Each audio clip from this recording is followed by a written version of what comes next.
Mga Lodi, don't skip ads po tayo, maraming salamat sa patuloy ninyong pagsuporta. Paki-like and share naman dyan mga Lodi. At sa mga gustong mag-donate sa ating GCash or regular na load, mag-comment lang po tayo. Para patuloy tayong makapag-upload ng mga bagong kabanata. Marami pong salamat. Subaybayan natin ang kwento ng isang kabataang nangarap para sa kanyang mga mahal sa buhay. Mula sa pinakamahina tungo sa pinakamalakas. Alamin natin ang kwento ng kanyang buhay. Kabanata 1581 hanggang Kabanata 1590. Kabanata 1581. Hindi lumingon si Hansen. Inilipat niya ang lubhang na pinsalang kalasag upang takpan ang kanyang likuran, kasabay ng paghampas niya sa sagradong itlog gamit ang kanyang kaliwang kamay. Dalawang tunog ang umalangaw-ngaw ng sabay. Ang Destroyer Wolf ay nag-iwan ng tatlong malalalim na galo sa kalasag gamit ang mga kuko nito, halos batasin ito ng tuluyan. Gayunpaman, hindi tulad ng inaasahan ni Hansen, ang sagradong itlog ay hindi nagpakita ng anumang magnetic na puwersa sa kanya. Pero hindi rin ito humiwalay sa Rolling Dragon King at sa itim na dragon. Sa halip, silang tatlo, ang sagradong itlog, ang Rolling Dragon King, at ang itim na dragon, ay sabay-sabay na umikot papalayo. Bumagsak silang tatlo sa itim na lawa, lumubog, at nagpaagos ng madilim na tubig sa paligid. Nagulat ang Destroyer Wolf nang makita nitong hindi hinigop si Hansen ng sagradong itlog. Pagkatapos, ito ay umungal at muling sumugod kay Hansen.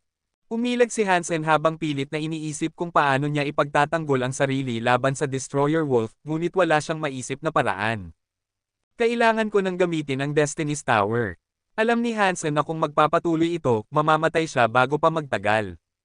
Ang pinakamainam na paraan para mabuhay siya ay gamitin ang kanyang Blood Legion technique at Destiny's Tower bago tuluyang maubos ang kanyang enerhiya. Bago niya maisigawa ang kanyang pamamaraan, biglang lumobo ang tubig sa itim na lawa. Isang nakakatakot na puwersa ang sumambulat mula rito. Mabilis na umatras sina Hansen at Destroyer Wolf upang maiwasan ang prosesyon ng madilim na tubig. Sabay nilang tiningnan ang lawa, sinusubukang alamin kung ano ang nangyayari. Isang sinag ng itim na liwanag ang lumabas mula sa lawa, parang araw na lumilitaw matapos ang isang eclipse. Pagkatapos, ang liwanag ay lumutang sa ibabaw ng tubig.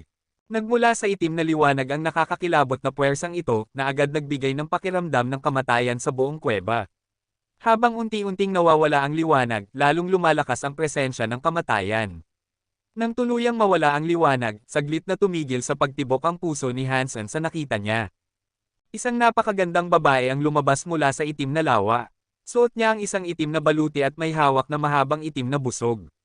Mayroon siyang pares ng pakpak na kasing itim ng uwak, buhok na parang tinta, at mga matang singlalim ng kailaliman.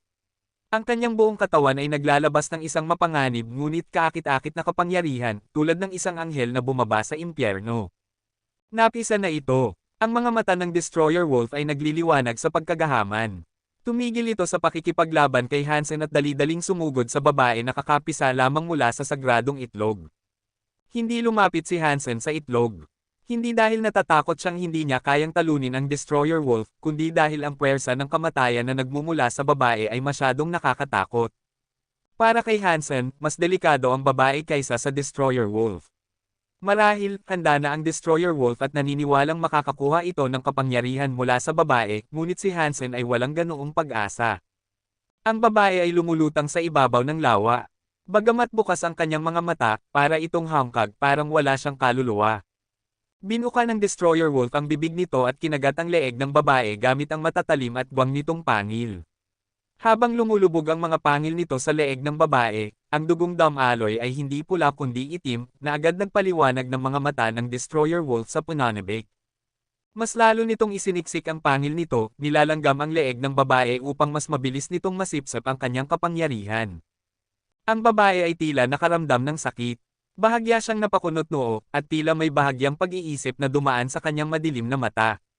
Mas marami. Gusto ko pa. Gusto ko ng pinakamalakas at pinakaperpektong mga gene. Ang katawan ng babae ay tila napakatibay. Ang mga pangil ng Destroyer Wolf ay bahagyang lumalim lamang at habang pinipilit nitong kagatin ng mas malalim, lalong nahihirapan ito. Gayunpaman, patuloy na pumapasok ang itim na dugo sa mga pangil ng Destroyer Wolf, at sa parehong oras, isang itim na usok ang lumabas mula sa puting balahibo nito. Ang katawan nito ay nagbago. Nagulat si Hansen. Ang mga tao, nilalang, at maging mga espiritu ay maaaring mag-evolve sa pamamagitan ng pagkain ng laman at dugo ng ibang nilalang. Gayunpaman, bagamat ang pagkain ng laman ay nagpapalakas ng gene ng isang nilalang, ang orihinal nitong gene ay nananatili bilang pundasyon. Ngunit ang pagbabagong pinagdadaanan ng Destroyer Wolf ay kakaiba. Tila buong-buo nitong tinanggap ang banyagang gene, at ang katawan nito ay dumaan sa pagbabago na hindi dapat mangyari. Ang itim na usok sa katawan ng Destroyer Wolf ay lalong lumapot, at ang dating puting balahibo nito ay naging lubos na itim. Sa likuran nito, ang laman ay biglang nagbaluktot, na tila may tumutubo mula sa gulugad nito. Hindi alam ni Hansen kung ano ang dapat niyang gawin. Akala niya, ang isang nilalang na kasing bangis ng babaeng iyon ay lalaban hanggang kamatayan laban sa Destroyer Wolf. Ngunit sa halip, nanatili siyang nakatayo roon, hinahayaang sipsipin ng lobo ang kanyang dugo. Habang patuloy na umiinom ng dugo ang Destroyer Wolf, lalong lumalakas ang kapangyarihan nito. Bagamat bahagyang nagbago ang ekspresyon ng babae, patuloy pa rin siyang lumulutang ng walang anumang aktwal na reaksyon. Matagal na siyang sinisipsip, at siguradong halos maubos na ang kanyang dugo. Huli na para sa kanya upang lumaban. Kahit kamukha siya ng Diyosa, siya ay isang bagong silang pa lang. Baka hindi pa niya alam ang nangyayari, naisip ni Hansen. Makalipas ang ilang sandali, sumabog ang laman sa likuran ng Destroyer Wolf, at ang dugo ay sumabog sa paligid. Isang pares ng madugong pakpak ang lumabas mula roon. Mukha itong hilaw at duguan pa, ngunit mabilis itong lumaki at dumilim hanggang sa magmukha itong katulad ng mga pakpak ng babae. Kapangyarihan. Napakalakas na kapangyarihan. Hindi ko mapigilan. Lasing sa lakas, nagpatuloy ang Destroyer Wolf sa pagsipsip ng dugo hanggang sa tuluyang matuyo ang babae. Pagkatapos, inilabas nito ang pangil nito at umungal sa langit. Ang katawan nito ay nabalutan ng itim na apoy na naglalabas ng puwersa ng kamatayan, at ang malalapad nitong pakpak ay nagpalabas ng kakilakilabot na enerhiya. Ang babae, na ngayon ay tuyo at walang buhay, ay bumagsak sa sahig ng kuweba tulad ng isang walang buhay na manika. Bukas pa rin ang kanyang mga mata na tila mga itim na butas, ngunit wala ng buhay sa kanyang katawan. Mabilis na tumakbo si Hansen patungo sa tubig sa itaas ng kuweba. Alam niyang nawala na ang kanyang pagkakataon. Ang Destroyer Wolf ay matagumpay na nagbago at mas malakas na kaysa dati. Gusto mong tumakas, ngumisi ang Destroyer Wolf. Nilipad nito ang kanyang mga pakpak at sumugod kay Hansen dala ang nakakakilabot na puwersa ng kamatayan. Kabanata 1582. Kumunat ang noo ni Hansen, at isang tatlong talampakang tubo na mukhang gawa sa kulay abong bato ang lumitaw sa kanyang mga kamay. Ang batong tubong iyon ay isang Geno Core na tinatawag na Blow Blood na nakuha ni Hansen mula kay Ghost Eye. Ginamit niya ang kanyang Geno Core Real Blood upang sirain ang mga limitasyon nito, kaya't ang dalawang Geno Core ay nanatiling hindi nagagamit sa kanyang Sea of Soul. Halos nakalimutan na ni Hansen ito hanggang sa marinig niya ang isang boses sa kanyang isipan. Nakuha ang Emperor Geno Core Blow Blood. Natuklasan ni Hansen na tinanggal na ng Real Blood ang mga limitasyon ng Blow Blood, at ang Emperor Core ay ganap nang na-activate, maaari na niya itong gamitin kahit kailan. Kailangan niyang gamitin ang Blood Legion technique upang ipatawag ang Destiny's Tower, kaya hindi niya magagamit ng matagal ang Blow Blood. Ngunit dahil mayroon na siyang isa pang Emperor Geno Core, oras na upang malaman niya kung gaano ito kapakinabang. Kaya totoo nga ang sinabi ni Ghost Eye. Isa talaga itong Emperor Geno Core, bulong ni Hansen habang hawak ang Blow Blood. Nakakagulat na totoo ang sinabi ng Panther. Nakita niyang papalapit sa kanya ang Destroyer Wolf, kaya't hindi na siya nag-aksaya ng oras. Ipinasa niya ang kanyang enerhiya sa Blow Blood at ginamit ito na parang kutsilyo. Mabilis siyang sumugod patungo sa Destroyer Wolf. Dang! Isang nakapangangilabot na puwersa ang tumama sa Blow Blood, dahilan upang mabitawan ito ni Hansen. Lumipad ang Geno Core mula sa kanyang mga kamay, at siya naman ay tumilapon sa bundok sa likuran niya, kasabay ng pagduwal ng dugo. Parteng ina, Emperor Geno Core ba talaga ito? Bakit parang wala itong silbi? Naiinis si Hansen. Hindi ito nagdadala ng anumang kakaibang kapangyarihan, at mas mukhang mas mahina pa ito kaysa sa kanyang Taya Sword. Hindi binigyan ng pagkakataon ng Destroyer Wolf si Hansen na mag-isip. Bigla itong sumugod gamit ang mga kapangyarihan nito ng kamatayan at espasyo na nakatuon sa dibdib ni Hansen. Weng! Ipinatawag ni Hansen ang kanyang Destiny's Tower. Kasabay ng nakakagulat na tunog, lumipad mula sa lupa ang Blow Blood at tumama sa kamay ni Hansen na parang isang palasong bumalik sa may-ari nito. Naramdaman ng Destroyer Wolf ang isang malakas na enerhiya na lumalapit sa kanya. Inilagan nito ang atake at umatras. Samantala, naramdaman ni Hansen ang rumaragasang enerhiya mula sa Blue Blood, ngunit hindi niya alam kung paano ito gamitin. Ang ataking iyon ay nagpatunay na ang Blue Blood ay hindi maaaring gamitin na parang isang espada o kutsilyo. Ano? Bakit nasa iyo ang Geno Core ni Drink Blood Emperor? At paano mo ito na-activate? Ang mga mata ng Destroyer Wolf ay lumiwanag sa pagkagulat. Ang Drink Blood Emperor ay isang napakakilalang nilalang, at ang Blue Blood ay isa sa 10 pinakamakapangyarihang Geno Core sa buong sanctuary. Hindi ito estranghero sa Destroyer Wolf, at sa halip, nagdulot ito ng kaunting pangamba sa kanya. Ngunit ang takot nito ay panandalian lamang. Saglit lamang, at muling lumitaw ang kay-abangan nito. Baka kahapon, matatakot pa ako sa bagay na ito. Pero hindi na ngayon. Isinama ko na sa katawan ko ang pinakamalalakas at perpektong genes. Wala na akong pakialam sa Geno Core na yan. Kahit dumating pa mismo si Drink Blood Emperor, siguradong pagsisisihan niya ito.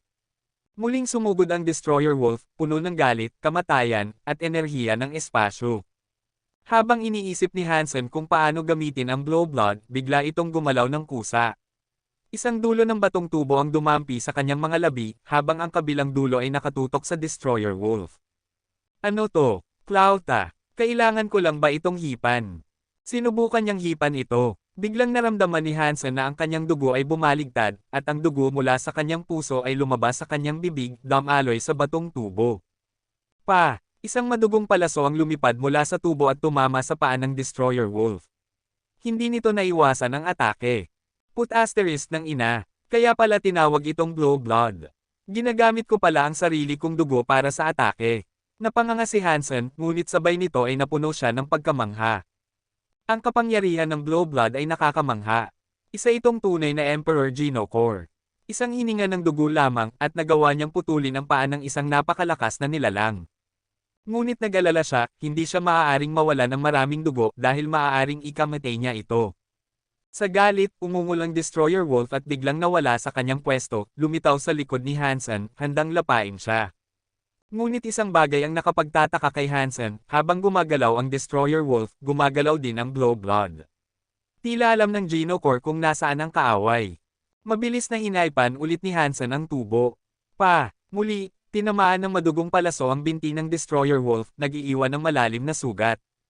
Hindi na nagdalawang isip si Hansen. Hinaypan niya ang Blue Blood ng paulit-ulit, pinapadapo ang sunod-sunod na madugong palaso sa kalaban. Hindi na niya inisip kung tumama ang bawat isa, ang mahalaga ay makatakas siya. Sa wakas, lumundag siya pabalik sa lawa at lumangoy palayo mula sa ilalim ng kuweba.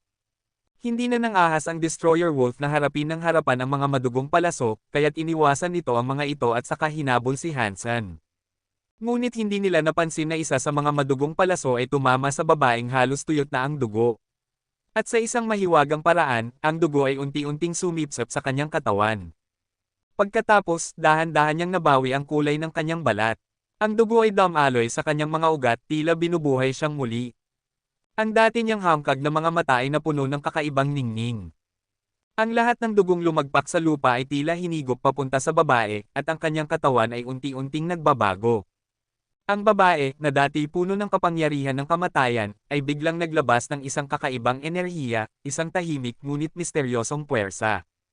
Kahit nandoon si Hansen, hindi niya tiyak kung ano ang tunay na nagbago sa babae. Samantala, si Hansen at ang Destroyer Wolf ay lumabas mula sa Rolling Dragon Lake, patuloy na naghahabulan sa kalangitan. Kabanata 1583. Ang lahi ng dugo ng sagradong itlog ay nagmula sa parehong Panginoon ng Sacred at kay Destroyer Empress.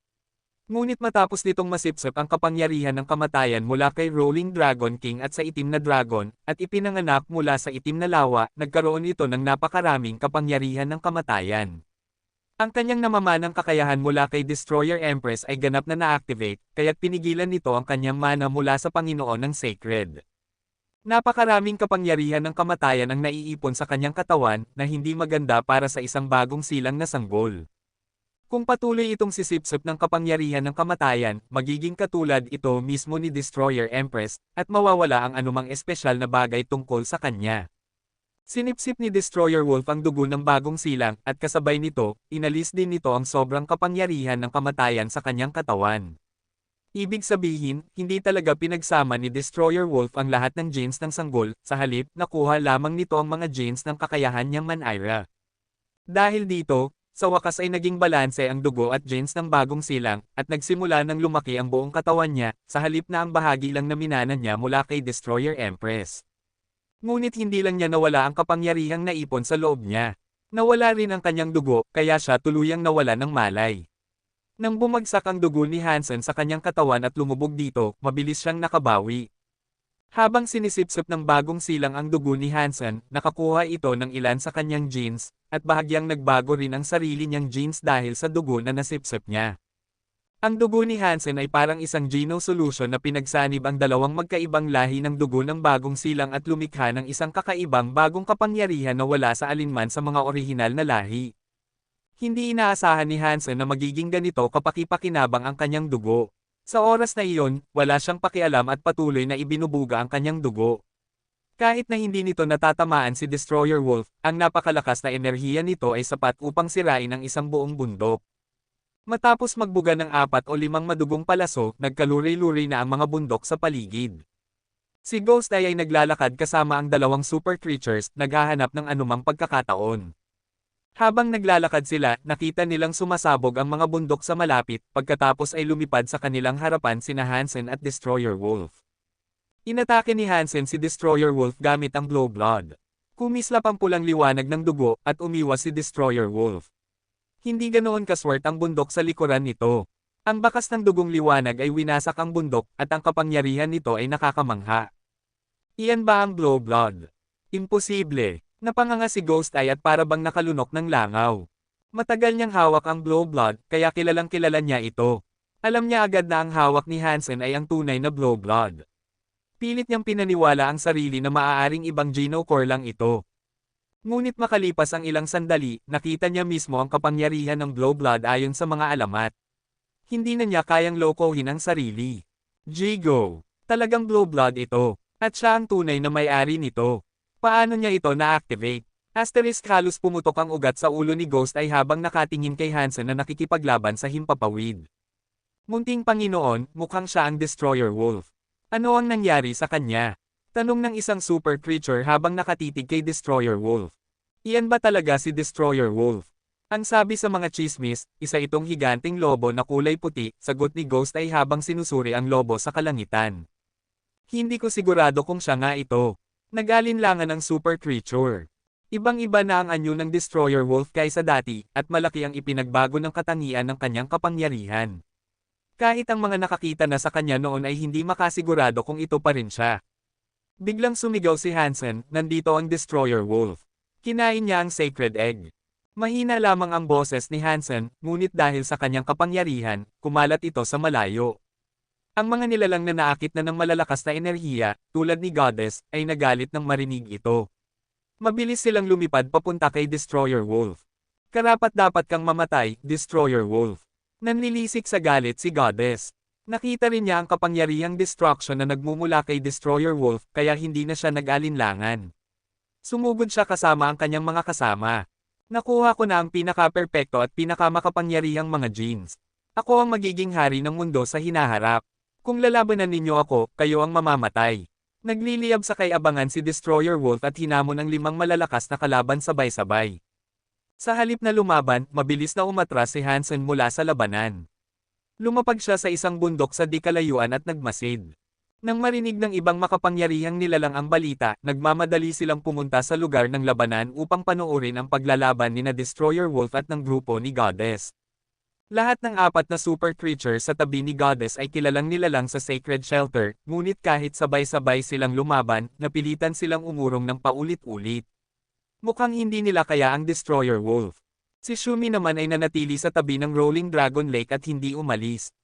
Nakita niyang lumabas mula sa lawas sina Destroyer Wolf at isang kakaibang nilalang, ngunit hindi niya nakita si Hansen.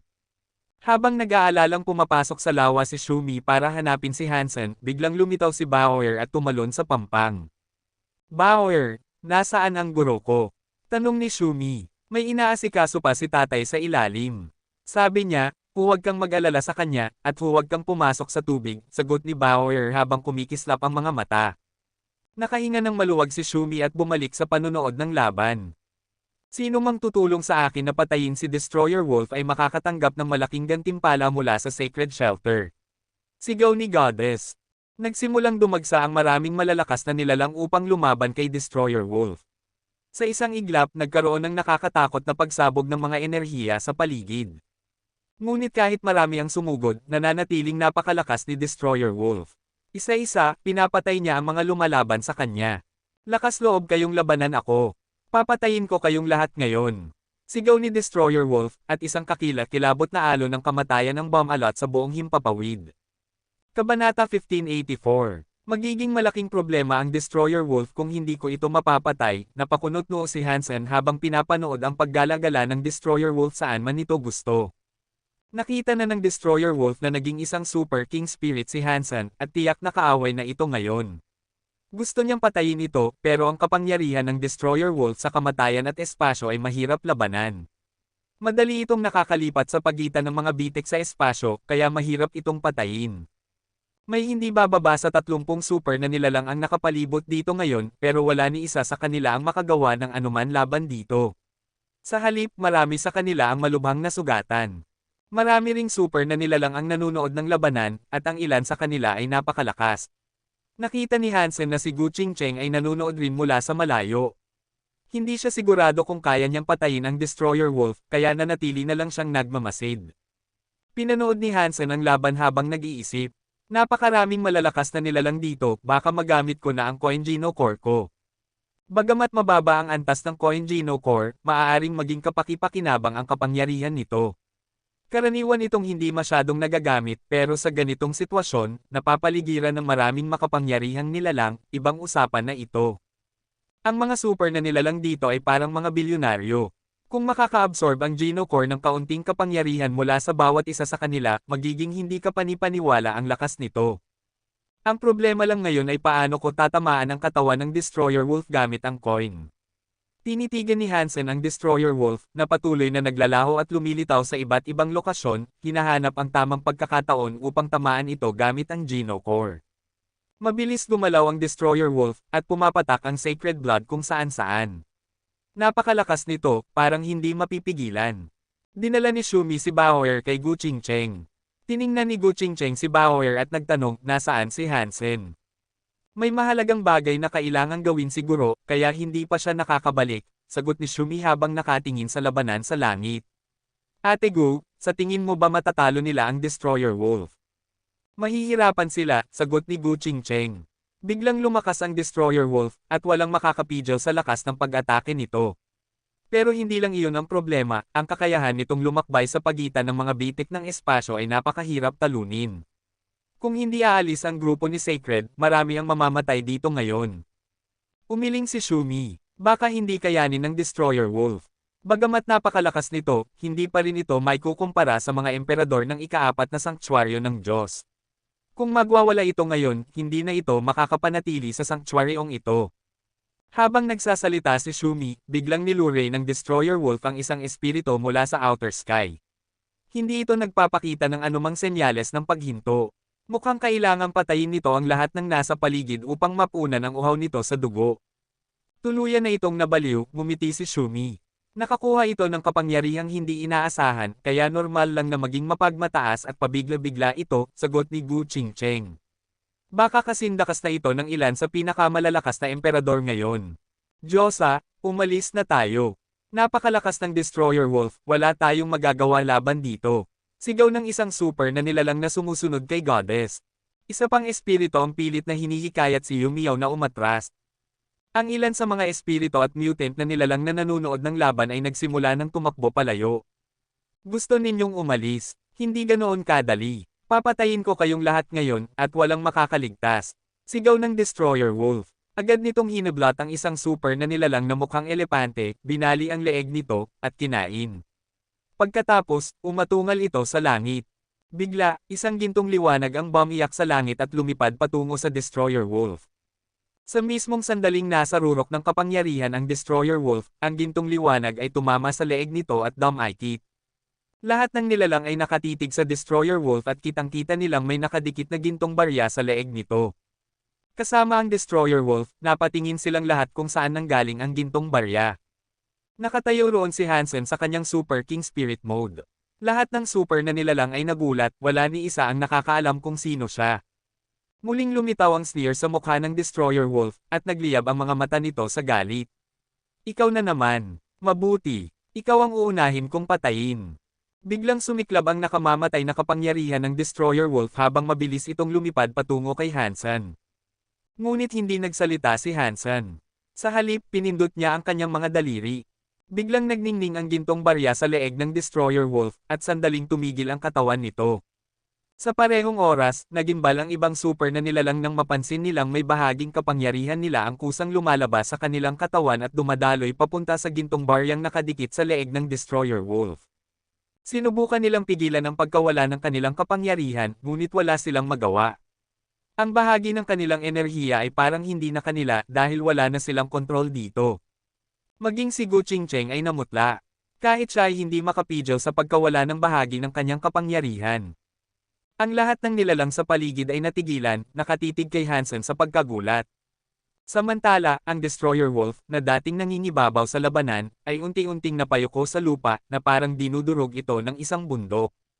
Bagsak. Sa isang malakas na tunog, bumagsak ang Destroyer Wolf, lumilikha ng isang malaking hukay sa lupa.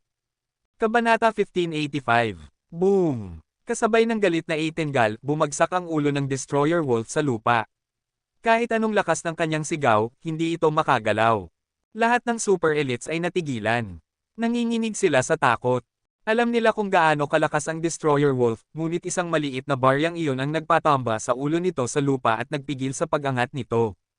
Tumaas palalo ang misteryo ni Hansen sa kanilang isipan. Habang ang mga nanunood ay hindi pa rin makapaniwala, inilapit ni Hansen ang batong tubo sa kanyang mga labi. Pagkatapos, hinaipan niya ito pababa sa lobo. Nagliyab ito ng pula, at ang liwanag ay diretso sa ulo ng lobo, hinati ito sa dalawa. Berserk Super Creature Destroyer Wolf killed. Destroyer Wolf Beast Soul has been obtained. Geno Core unobtained. Flesh inedible. Collect its life Geno Essence to receive 0 to 10 Super Geno Points randomly. Natuwa si Hansen. Nakakuha siya ng isa pang Berserk Super Beast Soul. Ang iba pang Super Elites, na nakitang nahati ang ulo ng Destroyer Wolf, ay tulala. Lahat sila ay napatingin kay Hansen habang lumapit ito sa katawan ng lobong unti-unting naglalaho. Nararamdaman nilang bumabaha ang malamig na pawis sa kanilang noo. Kinuha ni Hansen ang Life Geno Essence mula sa bangkay ng lobo, pagkatapos ay tumingin siya sa Super Elites. Pagkatapos noon, bigla siyang naglaho. Nang mawala si Hansen sa ere, lahat ng Super Elites ay nakahinga ng maluwag. Ang matinding presyon na kanilang nararamdaman ay tuluyan ng nawala. Hindi ito nangangahulugang si Hansen ay sobrang lakas, pero ganoon ang iniisip nila. Ang pagpatay sa Destroyer Wolf ay isang bagay na hindi nila kayang maisip. Mas lalo nilang tinakot ang kanilang mga sarili sa ideya nito. Nakakatakot. Sino iyon? Siya ba ang pinuno ng isang lahi? Hindi ko pa siya naririnig noon. Mukhang espiritu siya. Sa tingin ko, isa siyang nilalang. Hindi, isa siyang espiritu. Kalokohan. Isa siyang nilalang. Napansin niyo ba ang batong tubo na ginamit niya para patayin ang Destroyer Wolf? Para iyong Blue Blood Geno Core ni Drink Blood Emperor. Tama. Kamukha nga nito. Hindi lang kamukha, iyon talaga iyon. Nakita ko nang gamitin iyon ni Drink Blood Emperor minsan. Akala ko hindi na ito mabubuksan kapag nasil na. Paano niya ito nagamit? Ang kapangyarihan para buksan ang Geno Core na iyon ay lampas sa ating pangunawa. Tumingin si Goddess sa lugar kung saan naglaho si Hansen. Ang kanyang magagandang mata ay may kakaibang kislap habang sinasabi, kailan pa nagkaroon ng ganitong makapangyarihang nilalang dito. Tumingin din si Yumiyaw sa direksyong iyon, ngunit hindi niya nakilala si Hansen. Si Gu Qingcheng ay nakakunot noo. Ang kapangyarihang sapilitang kinuha mula sa kanya ay bumalik na, at nagulat siya. Anong klaseng kapangyarihan iyon? Sino siya? Hindi rin niya natukoy na si Hansen iyon. Humanga si Shumi at sinabi, napakalakas niya. Ano kayang lahi niya? Dapat pala tinanong ko siya. Habang unti-unting umaalis ang mga tao, ang mga usapan ay nagsimulang umikot tungkol kay Hansen. Ang imahe niya bilang isang Super King Spirit ay kumalat sa buong Fourth God Sanctuary, at gusto nilang malaman kung sino talaga siya. Walang nakakaalam kung sino siya, hanggang sa dumating ang ilang tao mula sa Third God Sanctuary na nagsabing nakita na nila siya noon. Nakilala nila siya. Siya si Dollar. Ang ating human Dollar. Napakalakas ni Dollar. Napakaraming super creatures at king spirits ang hindi nakatalo sa Destroyer Wolf, pero siya, pinatay niya ito sa isang iglap. Nakakatakot iyon. Kahit saan magpunta si Dollar, siya ay malakas. Si Dollar ay parang isang Diyos. Sa wakas, nandito na siya. Ngunit ang mga nilalang at espiritu ay hindi makapaniwalang isa siyang tao. Hindi nila matanggap na ang Dollar na ito ay isang tao, ngunit sa kakatwang paraan, tanging mga tao lamang ang nakakaalam at nakakakilala sa kanya. Ano man ang kaso, ang pangalan ni Dollar ay naging tanyag sa buong Fourth God Sanctuary. Lahat ng mga fraction ay pinag-uusapan siya, ngunit wala ni isa ang tunay na nakakaalam kung sino siya o kung nasaan siya. Ang pinakamasamang nararamdaman sa sanctuaryong iyon ay si Ghost Eye. Hindi niya kailanman inasahan na mabubuksan ni Hansen ang Blow Blood. Nang makita niyang kayang patayin ng Blow Blood ang malalakas na nilalang tulad ng Destroyer Wolf, damyugo ang kanyang mga mata sa galit. Iniwan ni Hansen ang lugar ng labanan at nagtungo sa isang liblib na lugar kung saan walang nakakakita sa kanya. Doon, tinanggal niya ang kanyang Super King Spirit Mode at bumalik sa kanyang tunay na anyo. Pagkatapos, bumalik siya sa Rolling Dragon Lake at pumasok sa ilalim ng tubig na kuweba. Gusto niyang tingnan kung naroon pa ang bangkay ng babaeng lumabas mula sa Sacred Egg. Kung naroon pa ito, sayang naman kung masasayang ito. Patay na ang babae, at ang katawan nito ay isang sisidlan na lang. Mabuting gamitin ito kaysa hayaang mawala ng walang silbi. Habang iniisip ito ni Hansen, pumasok siya sa kuweba sa ilalim ng tubig. Pagkatapos niyang maghanap, nagulat siya nang makitang nawala na ang bangkay. Katulad ba siya ng Destroyer Wolf at hindi maaaring kainin? Nawala lang ba siya ng mamatay? Napakunot noo si Hansen. Sa normal na pagkakataon, kung ang laman ng isang super creature ay hindi maaaring kainin, kusa itong nawawala. Pero ang isang ito, hindi iyon nangyari. Nalilito siya. Hinukay-hukay pa ni Hansen ang paligid gamit ang kanyang mga sandata sa Black Pond, ngunit wala siyang nahanap. Sa huli, lumabas siya ng kuweba upang makipagkita kay Gu Qingcheng. Samantala, sa kabundukan, isang nilalang na tinatawag na Bloodfit Beast ang naglalakad ng may galit. Isa siyang super creature, ngunit hindi siya nakinabang sa pagkamatay ng Destroyer Wolf, at nasugatan pa siya. Habang naglalakad, nakita niya ang isang maliit na nilalang na may itim na pakpak. Gutom si Bloodfit Beast, kaya tumakbo ito upang kainin ang nilalang. Bago pa ito makatalon, itinaas ng maliit na nilalang ang isang itim na pana. Tuwang! Isang itim na palaso ang lumipad at tumago sa ulo ng halimaw. Boom! Sumabog ang ulo at katawan ng Bloodfit Beast, patay ito agad. Ang maliit na nilalang ay hindi lumingon. Pumagaspas lang ito ng kanyang pakpak at lumipad palayo. Kung naroon si Hansen, makikilala niya ito agad. Ang maliit na nilalang ay ang babaeng lumabas mula sa Sacred Egg. Kabanata 1586. Pagbalik sa shelter, nagkaroon ng oras si Hansen upang suriin ang Destroyer Wolf Beast Soul. Berserk Super Beast Soul Destroyer Wolf, Uri Charm. Nagulat si Hansen nang makita ito. Hindi niya alam kung ano ang isang Charm Beast Soul, hindi pa niya ito narinig noon. Agad niyang tinawag ang Destroyer Wolf mula sa Sea of Soul upang pag-aralan kung ano ang kayang gawin ng Charm Beast Soul. Lumabas ang Destroyer Wolf at naging isang charm na kasinlaki lamang ng kanyang palad. Ang charm ay kulay itim at may nakaukit na imahe ng isang lobo na may pakpak, eksaktong katulad ng anyo ng Destroyer Wolf matapos itong mag-evolve. Pinagmasdan ito ni Hansen ng mabuti. Ramdam niya ang isang nakamamatay na aura at mga bakas ng space power na bumabalot dito. Isa itong nakakatakot na bagay, ngunit wala siyang ideya kung paano ito gamitin. Sa loob ng ilang araw, sinubukan niyang pag-aralan ito. Nang sa wakas ay natuklasan niya ang gamit nito, labis siyang natuwa. Ang Charm-type Beast Souls ay kakaiba, at karamihan sa mga impormasyong nakuha niya ay mula sa Alliance. Sa pamamagitan ng Skynet, nabasa niya ang isang post mula sa isang tao na nagkaroon din ng Charm-type Beast Soul. Ipinagmamalaki ng taong ito na natuklasan niya kung paano ito gamitin. Ayon sa kanya, kaya nitong buhayin muli ang isang patay na nilalang. Ngunit ang muling nabuhay na nilalang ay susunod lamang sa charm mismo, hindi sa taong gumagamit nito. Kapag ikinabit ang charm sa isang tao, susundan ito ng nilalang hanggang sa mamatay ito. Hindi mahalaga kung buhay o patay ang target, ngunit mawawasak ang charm matapos itong gamitin.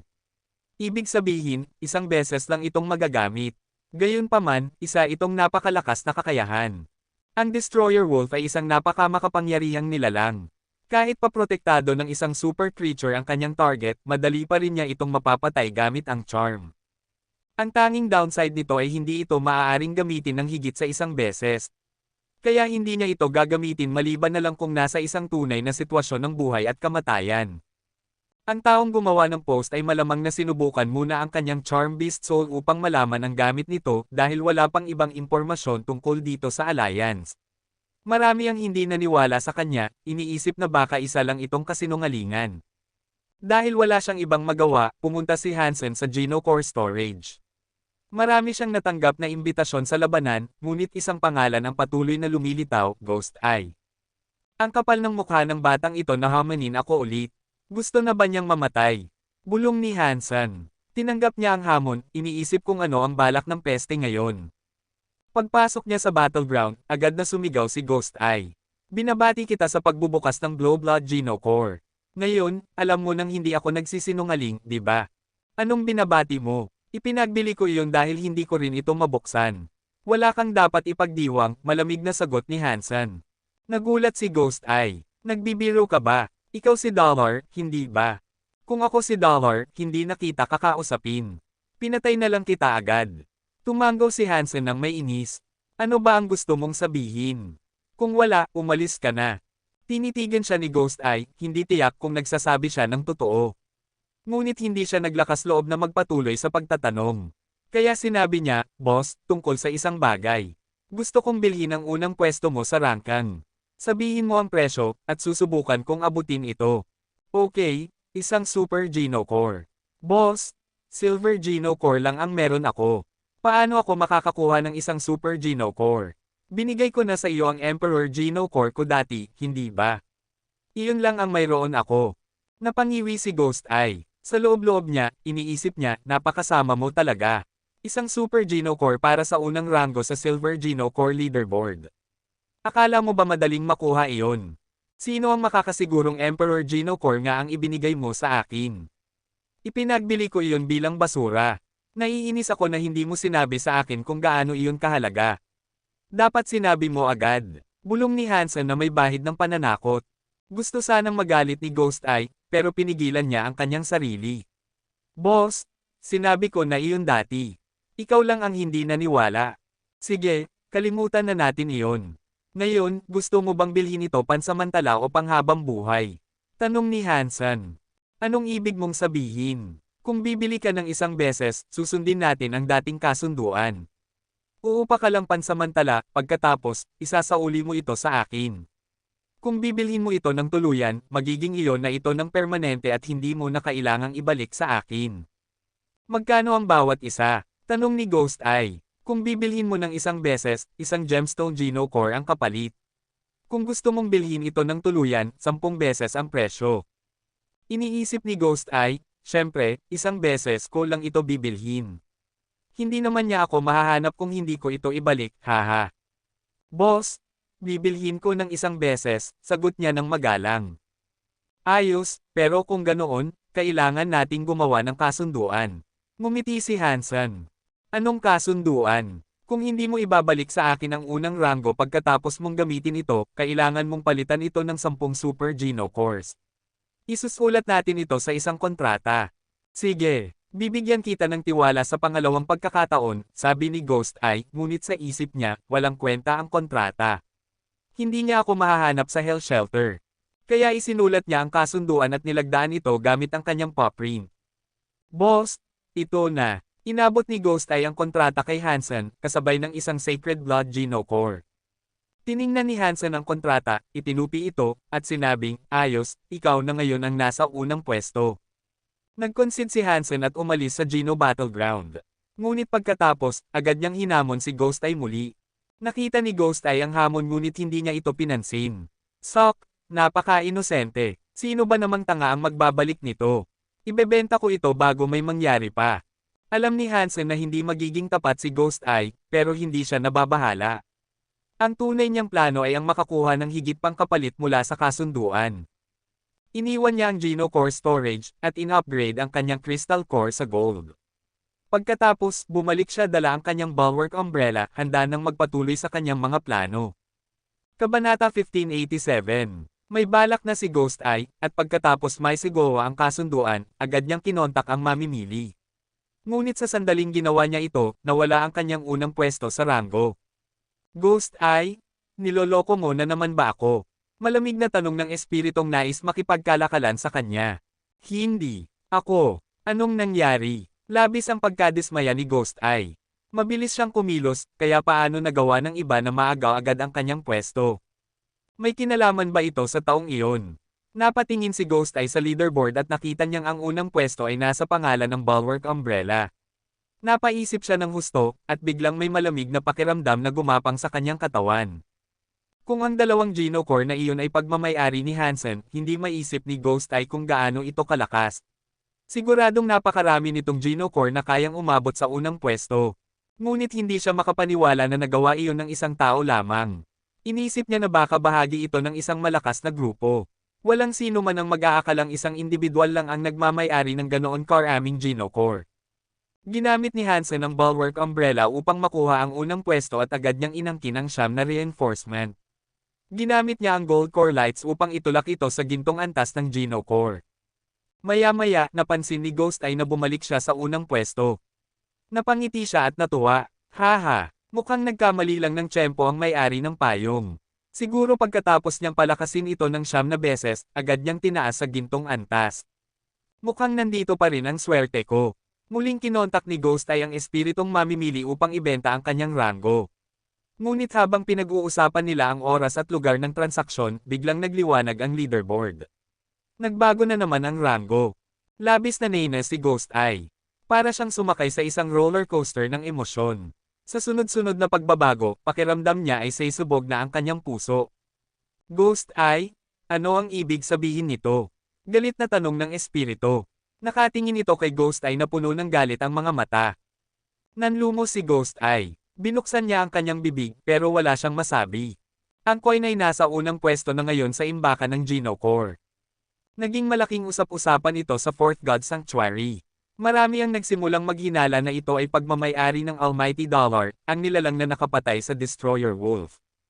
Kung magkakaugnay nga ang Coin Geno Core at ang Dollar, at Silver Geno Core lang ang ginamit sa pagpatay kay Destroyer Wolf, nakakakilabot isipin kung gaano ito kalakas. Maraming nilalang ang naniniwala na ang Coin Geno Core ay siya ring ginamit upang pabagsakin ang Destroyer Wolf. Ang iba naman ay hindi naniniwala. Nagkaroon ng matinding pagtatalo tungkol dito. May mga hindi na makapaghintay na hamanin ang may-ari ng coin upang malaman kung ito nga ay pag-aari ni Dollar. Pero hindi na ito inintindi ni Hansen. Tinanggap lang niya ang kanyang unang pwesto at umalis nang hindi pumapayag sa kahit anong hamon. Hindi rin niya agad pinalakas ang coin sa gintong antas. Plano niyang gamitin ito laban kay Ghost Eye.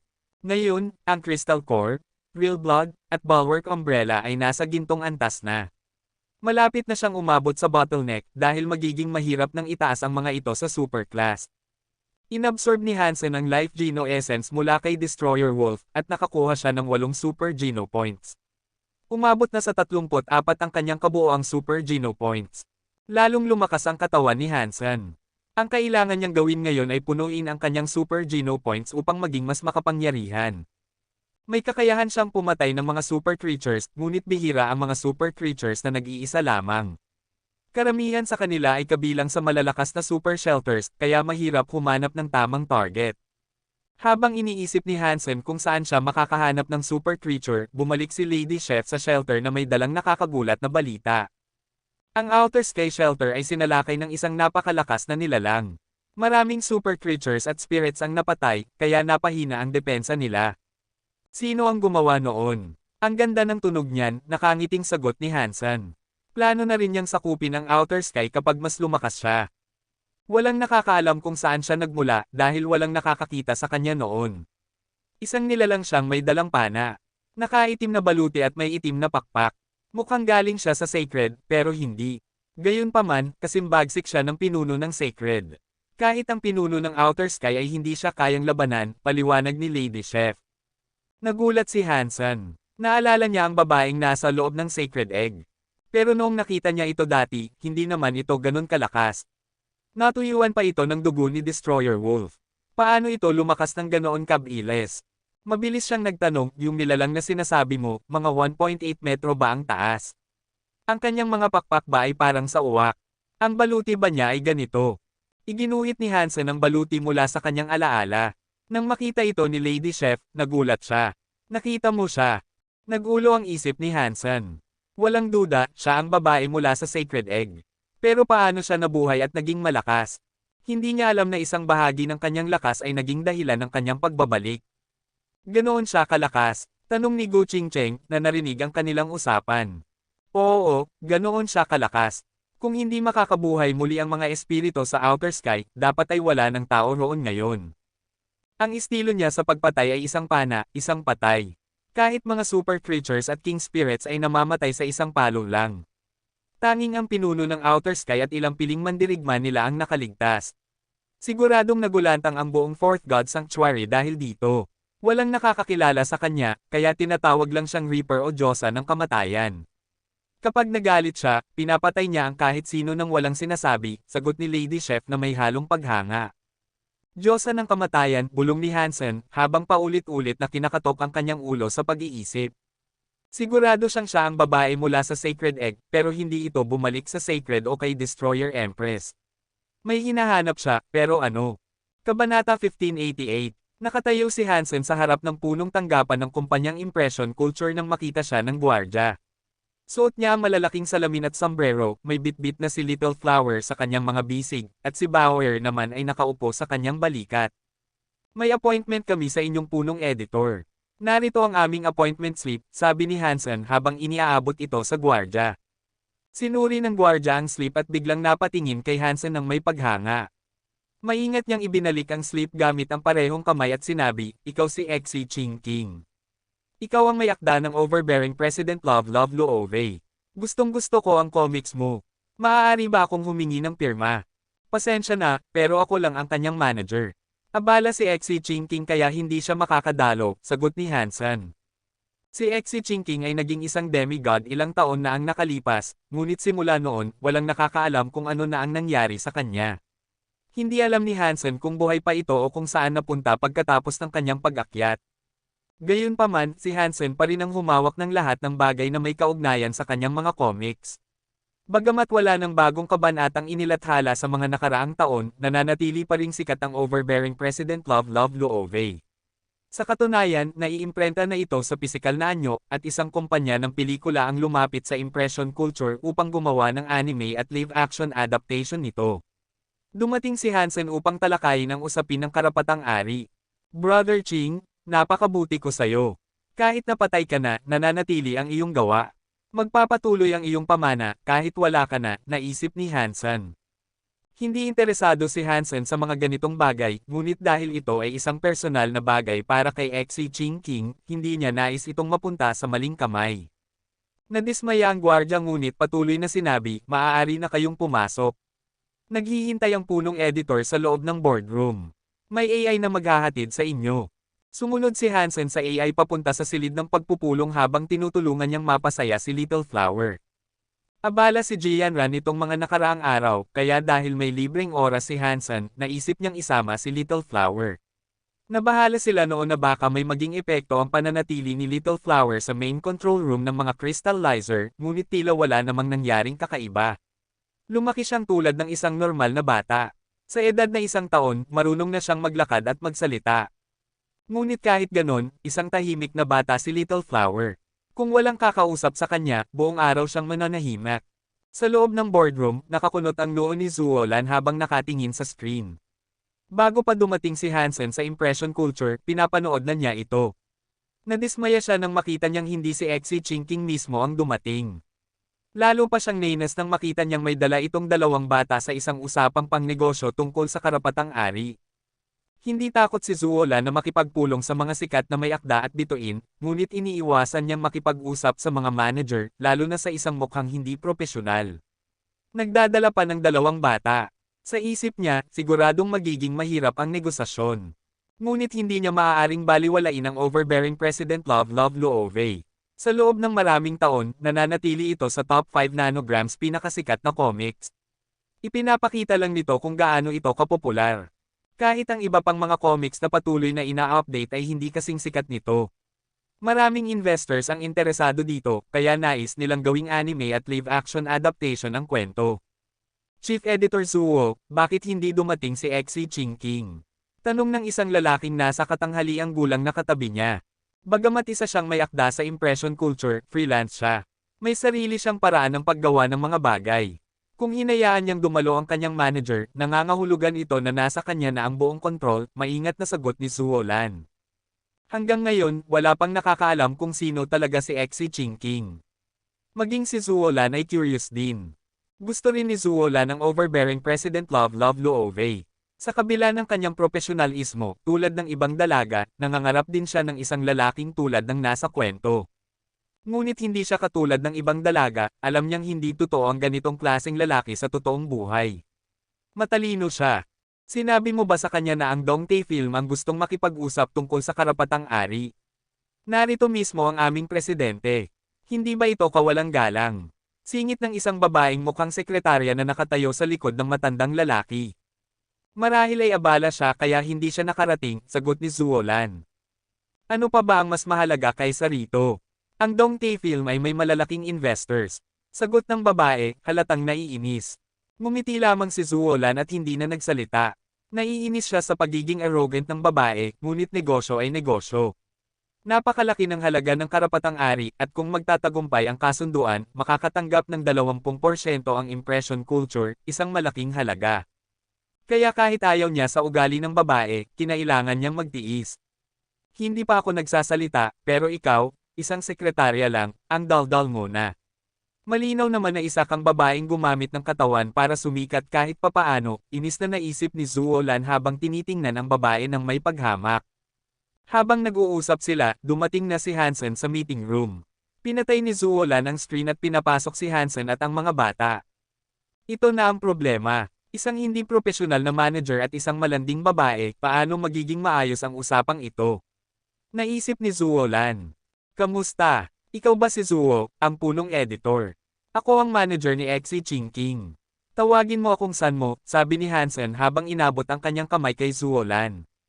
Napansin ni Zuolan na may bitbit siyang bata at nakasuot ng salamin at sombrero. Mukhang wala itong asal, pero tinanggap pa rin niya ang kamay nito at sinabi, "Oo, ako si Zuolan. Ipapakilala kita kay President Yu Hechon ng Dongtae Film.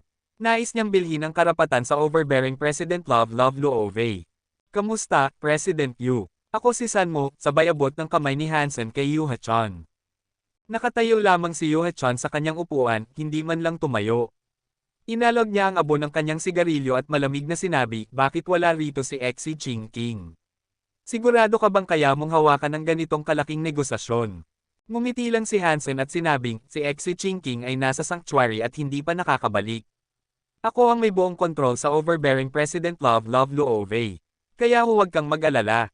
Kabanata 1589. Nang marinig ni Zuolan ang sinabi ni Hansen, hindi siya sigurado kung nagsasabi ito ng totoo, pero naunawaan niya.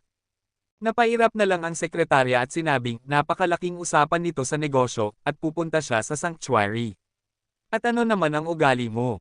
At ano ang ginagawa ng mga batang ito rito? Ikaw ba ay isang manager o isang yaya? Mukhang naiinis si Yu Hechon. Hindi niya nagustuhan si Hansen kahit kaunti. Si Hansen naman, pinigilan ang kanyang sarili na matawa. Ayaw niyang mapunta sa kamay ng mga ito ang likha ni Xi Jinping, pakiramdam niya'y masasayang lang ito. Bagaman hindi gaanong alam ni Hansen ang tungkol sa sining, alam niya ring hindi rin ito naiintindihan ni Yu Hechon. Gusto niyang mapangalagaan ang likha ni Xi Jinping, pero hindi niya ito ibibigay sa mga tulad nila. Ano ang iningitian mo? Tanong ni Yu Hechon, napansin ang ngiti ni Hansen. Napangiti si Hansen. Iniisip niyo na malaking usapan ito sa negosyo, pero sinasabi ko sa inyo, maliit lang ito. Nagdesisyon akong dumaan dahil may oras ako, pero kung hindi niyo gusto ang paraan ng pagharap ko, itigil na natin ang usapan. Pagkatapos noon, tumalikod si Hansen at naglakad papunta sa pinto. Alam niyang kailangang ipalabas ang overbearing President Love Luove, pero gusto niyang tiyakin na maayos ang paghawak dito. Kahit hindi siya kumita ng malaki, basta't maganda ang magiging pelikula, ayos lang sa kanya. Nagulat sina Zuolan at Yu Hechon. Hindi nila inasahan na ganito ang magiging sagot ni Hansen. Karaniwang mga manager ay sabik kumita ng pera, pero parang wala siyang pakialam. Maliit na negosyo. Alam mo ba kung gaano kalaki ang puhunan na handa naming ilabas? Alam mo ba kung magkano ang kikitain mo rito? Wala kang ibang paraang kumita ng ganito kalaki, asar na sabi ng sekretarya. Lumapit si Zuolan at sinabing, nandito tayo para sa negosyo. Maupo tayo at pag-usapan ito. Tiningnan ni Hansen si Zuolan at sinabing, wala nang kailangang pag-usapan. Chief Editor Zuo, sa susunod, siguraduhin mong may maayos kang kausap. Ibebenta ko lang ang copyright sa mga may kakayahang gumawa ng mahusay na pelikula. Kung puro ganitong klaseng tao lang ang mayroon ka, huwag mo na akong tawagan. Alam ni Zuolan na mas lalala pa ang sitwasyon. Galit si Yoo-hae-chon kapag may nagsasabing wala siyang alam. Mayaman ang Dongtae Film, pero hindi ibig sabihin na kaya nilang gumawa ng magagandang pelikula. Hindi nga sila ganoon kasikat sa alliance. Isa si Yoo-hae-chon sa mga shareholder ng Starry Group, pero ginawa lang niya ang Dongtae Film bilang libangan at para suportahan ang mga artistang gusto niya. Isa sa mga paborito niyang babae si Wei Min-sen, ang sekretarya. Kaya gusto niyang gawin ang pelikulang ito ay dahil gusto ni Wei Min-sen na maging bida rito. Bagaman laro lang ito para kay Yoo-hae-chon, hindi niya gustong pretuhin siya na parang wala siyang alam. Binata, huwag kang masyadong mapusok.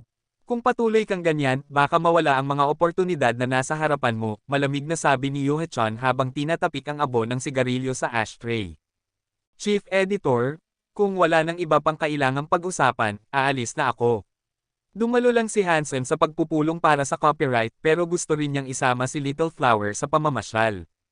Nasira ang kanyang mood dahil sa kinalabasan ng usapan, kaya wala na siyang gana pang makipag-usap.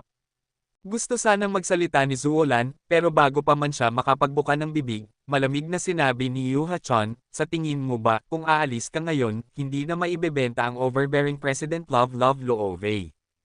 Nang marinig ito, lumingon si Hansen. Tinitigan niya si Yoo-hae-chon at sinabing, Yoo-hae-chon, tama.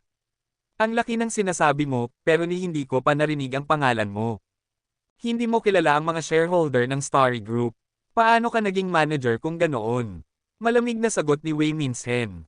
Kilala ko ang ilang tao mula sa Starry Group, pero hindi ikaw, Yoo-hae-chon, sagot ni Hansen at tuluyan ng tumalikod upang umalis. Ni ang ibang shareholders ng Starry Group o ang mga may hawak ng Starry Group, ang pamilya Ning, ay hindi siya tinrato ng ganito. Sa narinig ni Zuolan, parang nahilo siya. Lalong lumalala ang sitwasyon. Galit na galit si Yoo-hae-chon. Pinagpapalo niya ang mesa, gusto niyang magsalita, pero bago pa siya makapagsalita, biglang tumunog ang kanyang telepono. Gusto na niyang ihagis ito sa inis, pero nang makita ang screen, agad niya itong sinagot. Mr. Yu, bakit kayo tumatawag? Ano man ang kailangan ninyo, gagawin ko. Hindi ko kayo bibigwin, pilit nang umiti si Yoo-hae-chon habang sumasaludo sa video call. Sa screen, isang lalaking nakaputing damit ang lumitaw, si Ning Yu. Gaya ng dati, mukhang elegante at kagalang-galang pa rin siya. Nang makita si Ning Yu, biglang kinabahan si Yoo-hae-chon. Kahit video call lang, hindi niya maitago ang respeto niya. Ngunit hindi siya pinansin ni Ning Yu. Sa halip, tiningnan nito si Hansen, napapalabas na ng silid, at nagtanong, Hansen, anong ginagawa mo rito? Nakilala ni Ning Yu si Hansen kahit nakatalikod ito at may suot na sombrero at salamin. Ning Yu? Matagal na tayong hindi nagkikita, sagot ni Hansen habang lumingon. May tensyon pa rin sa pagitan nila, kaya hindi malinaw kung magkaibigan ba sila o hindi. Dapat sana ay dadalawin kita, pero since nandito ka na, hindi na kailangan.